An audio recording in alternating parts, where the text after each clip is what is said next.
Hi friends, ఈ ఉగ్గు అనేది పిల్లలకి ఎప్పటి నుంచి పెట్టాలి, ఎలా ప్రిపేర్ చేయాలి అనేది చాలామందికి అయితే తెలియక ఏ పెడుతూ ఉంటారు.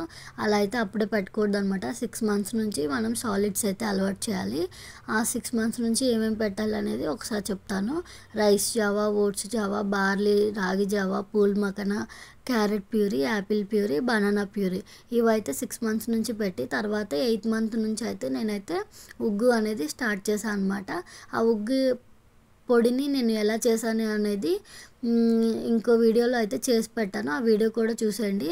ఇదైతే జావా పిండితో జావాని ఎలా చేయాలి అనేది ఈ వీడియోలో అయితే చెప్తున్నాను అనమాట. అయితే దానికోసం ముందు కొద్దిగా వాటర్ తీసుకొని ముందు బాయిల్ చేస్తున్నాను అనమాట.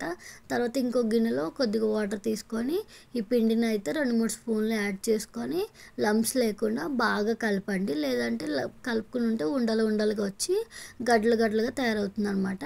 బాగా కలుపుతూ ఉండి ఉండలు లేకుండా బాగా కలిపి తర్వాత వాటర్ బాగా బాయిల్ అయ్యాక ఇట్లా బుడగలు వస్తున్నప్పుడు ఈ పిండిని అయితే అందులో యాడ్ చేసుకోండి.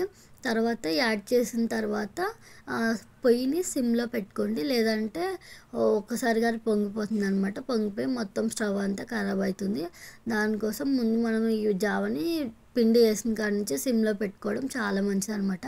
తర్వాత ఈ కన్సిస్టెన్సీలో అయితే కొద్దిగా థిక్ అయిన తర్వాత దింపుకుంటే అంతే. అందులో ఉప్పు కానీ బెల్లం కానీ స్వీట్ ఇలాంటివి ఏమి యాడ్ చేయకూడదు. ఇలాగే ఇంకా కొద్దిగా చల్లారాక పిల్లలకైతే పెట్టేసుకోవచ్చు అనమాట.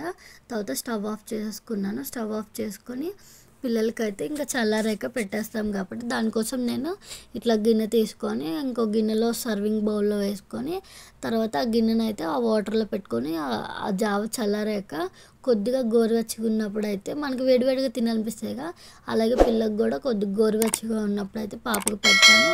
పాప అయితే చక్కగా తింటుందన్నమాట. తర్వాత ఒక్కోసారి ఏంటంటే మొత్తం స్ప్రెడ్ అయిపోతూ ఉంటుంది, చేతులతో ఆడిస్తారు కదా, అలా మొత్తం అయిపోతూ ఉంటుంది అనమాట. దానికోసం నేను పక్కన వాటర్ కూడా పెట్టుకొని వెంటనే పక్కన అయినప్పుడు వెంటనే తుడిచేస్తాను అనమాట. మా పాపకి కూర్చొని పెడుతుంటే బయటకే ఊసేస్తుంది అనమాట. అది ఇంకా తనకి కూర్చొని తినడం అలవాటు అవ్వలేదు.